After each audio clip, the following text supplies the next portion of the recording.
Police Chief Ray Kelly and Washington, D.C. Police Chief Charles Ramsey. Washington Journal continues. Christine Fair is on your screen. She's a South Asia Program Officer for the U.S. Institute of Peace. Christine Fair, in the Washington Times this morning, the lead editorial is Pakistan and Al-Qaeda, and this is how it's concluded, talking about terrorism. The success of the counter-terror effort depends to a large degree on Pakistan's commitment. But General Musharraf undoubtedly values both his alliance with the U.S. and his support from all ethnic and tribal components of his country. How he balances those often conflicting Pakistani interests will materially affect our progress in the war on terror. Pakistan remains central to the reconstruction of Afghanistan and the global effort to defeat the jihadists. Well put. But you know, this is actually one of my favorite shticks. What I find really problematic about this focus on Al-Qaeda in Pakistan is this very peculiar dichotomy that we have 130,000 troops in Iraq and we have about 10,000 in Afghanistan. And it is only the last 6 months that once again Al-Qaeda has become the object of such intense interest, starting with the so-called Spring Offensive in Waziristan.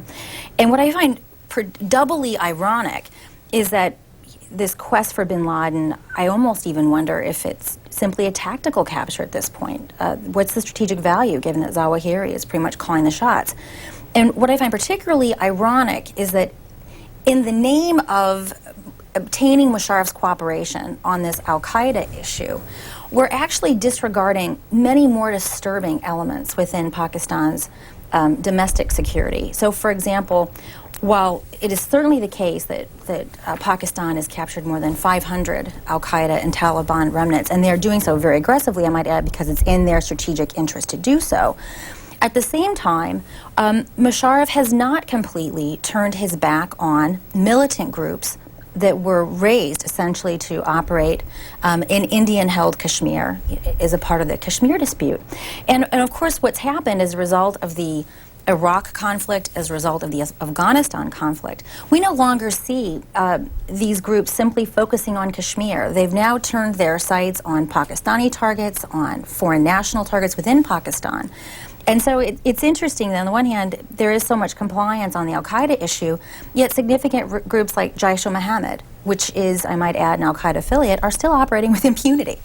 And, you know, so it strikes me that we're pretty much giving Musharraf a free hand to create a security crisis in his own country, which, you know, in the next couple of years will arguably, well, in fact, I would argue right now it's a major security threat for the region. It seems in the last couple of weeks that Pakistan has stepped up its activity against Al-Qaeda. Right. Is that accurate? And if so, why now?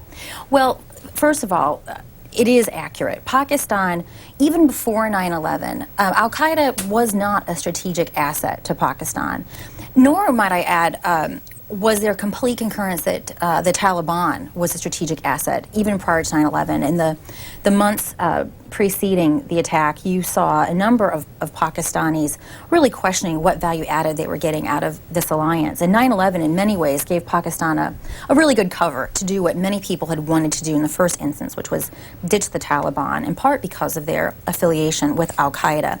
So Pakistan's seriousness on the Al-Qaeda front is not a joke. I mean, they have turned over more than any other of our so-called partners in this effort, more than 500, I might add. But what people need to remember is that in Pakistan, Al-Qaeda and the Taliban are not the only threats. There are a number of organizations that have been raised to ostensibly fight in Indian-held Kashmir. There are a number of sectarian militant organizations. And what we've seen that whereas in the past you could segment this market out, this is Al-Qaeda and Taliban, these are the sectarian organizations that target Sunni or Shia, and then these are the groups that operate in Kashmir. In recent years, this segmentation no longer holds. They're morphing in terms of assets, in terms of training, they're morphing in terms of targeting. And this is the problem that I see in Pakistan, is that this effort on Al-Qaeda, though it's useful in some sense to the United States, in obtaining Musharraf's cooperation on that front, we're allowing him to do things that are very dangerous for Pakistan in the near term, for the region in the near term, and possibly for the U.S. in the long term. So, for example, his relationship with the Islamists.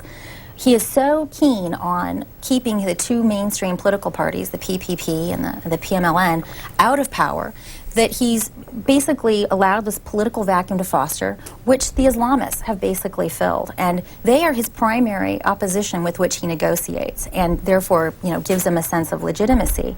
What also is often not noticed in the American press, or I would add anything other than the Pakistani press, is that he's actually made deals with substantive terrorist organizations. For example, Tariq Azam of the Sip-e-Saba of Pakistan. This was a gentleman that was permitted to run for the National Assembly from jail, and actually was elected to the National Assembly until he was assassinated last year. But the rumor is that this was permitted to happen because he would back Musharraf's candidate for prime minister. So there's this big dichotomy that while Pakistan is doing everything it can on the al-Qaeda front, there are very serious issues that are happening domestically within Pakistan, which is very destabilizing for the region. Just to bring it into focus, let's remember that the 2001-2002 crisis with India, where we saw 1 million troops eyeball to eyeball, was precipitated because a Jaish-e-Mohammed attack on the Indian parliament. And this is the same group that's operating with impunity in Pakistan. It's been implicated in attacks on Musharraf. It's a well-known al-Qaeda subcontractor, if you will. So this is the dichotomy that I see, and the singular focus of Musharraf's attention on al-Qaeda to the detriment of these other issues is deeply problematic. Christine Fair is with the U.S. Institute of Peace. The numbers are on the screen. Pakistan and terrorism is what we're talking about. If there were a popular election held in Pakistan, would General Musharraf win? Or would an Islamist candidate win? Well, I can answer the former. The Islamists, this is an overblown canard. The Islamists, even in this most recent election, captured a relatively minor faction of the electorate. What people don't appreciate, and this is actually something that I admire, many people in Pakistan admire Musharraf for, is that he has been able to create this boogeyman, if you will, this Islamist boogeyman, which so much plays into American fears of the Islamist boogeyman. In fact, this is a fixed fight. If Musharraf wanted to decimate the political legitimacy of the Islamist coalition, the MMA, he could do it overnight by letting the PMLN back into power. It's that simple. And he knows this, everyone knows this. When you go to Pakistan and you talk with people, they all know this. And the other thing that's quite interesting is looking at the way Pakistan gets depicted in American media.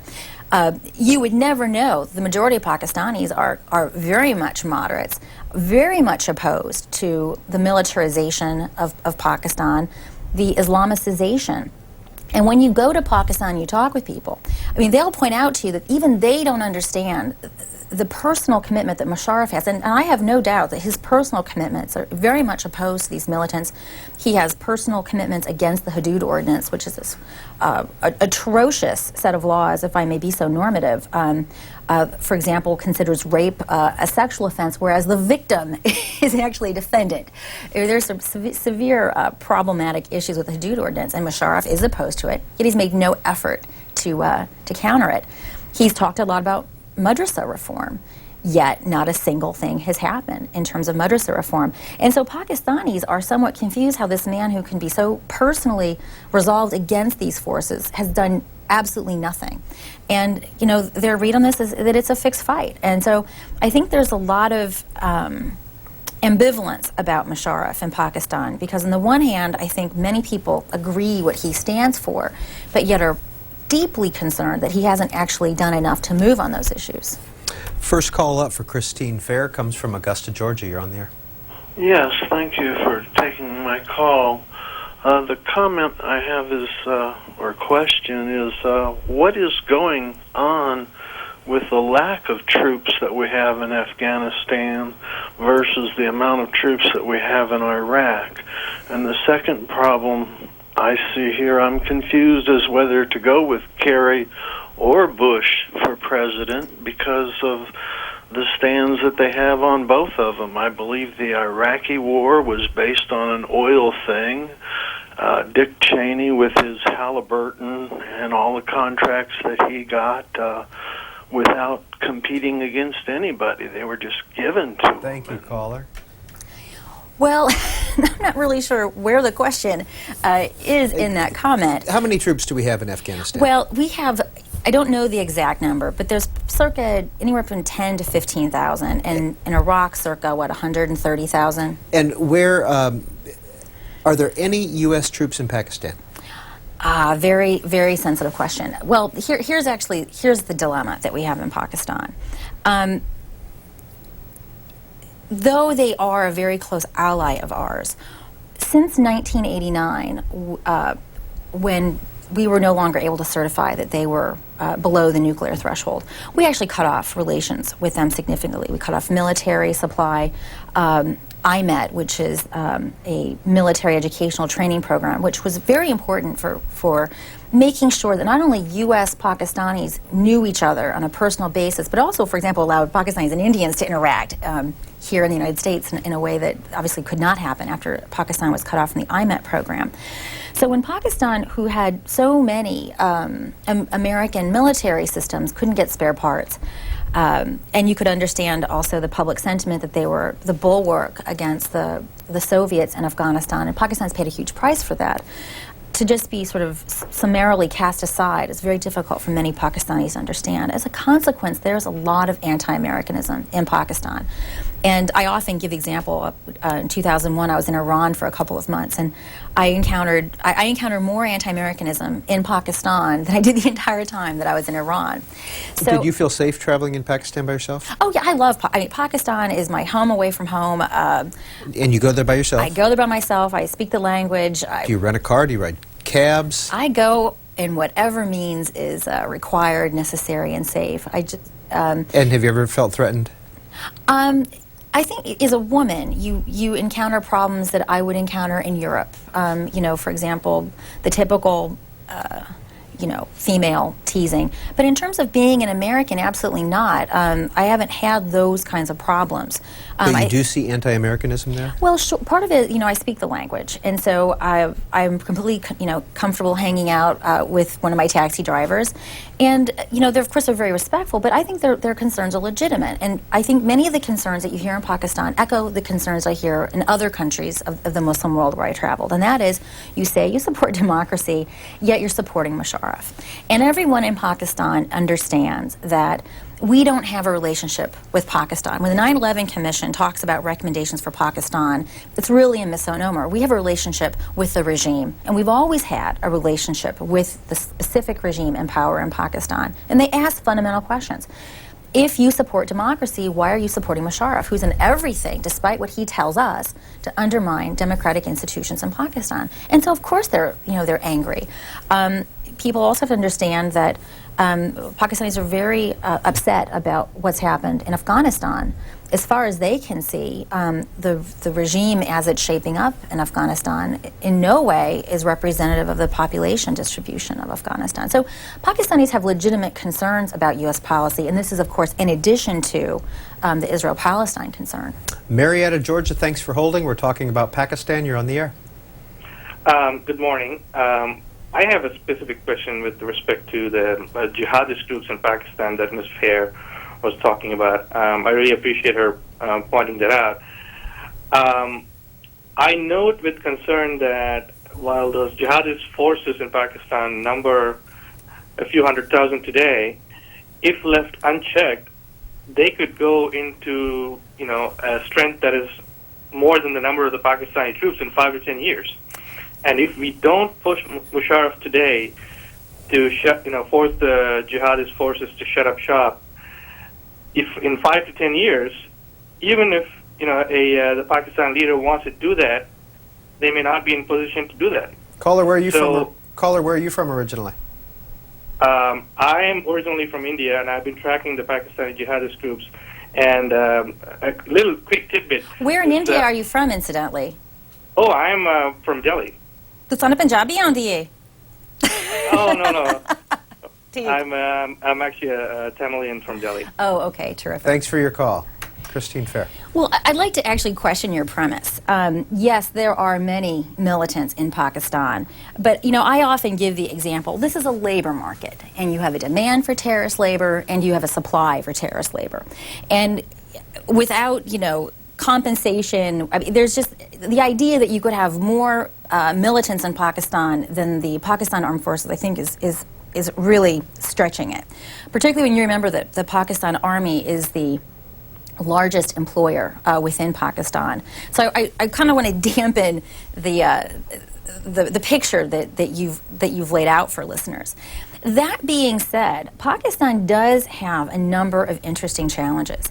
It has harnessed these militants because it has very few other options. And if you look at Pakistan's security perceptions, it has a relationship with Iran which is tense at best. In fact, India has a much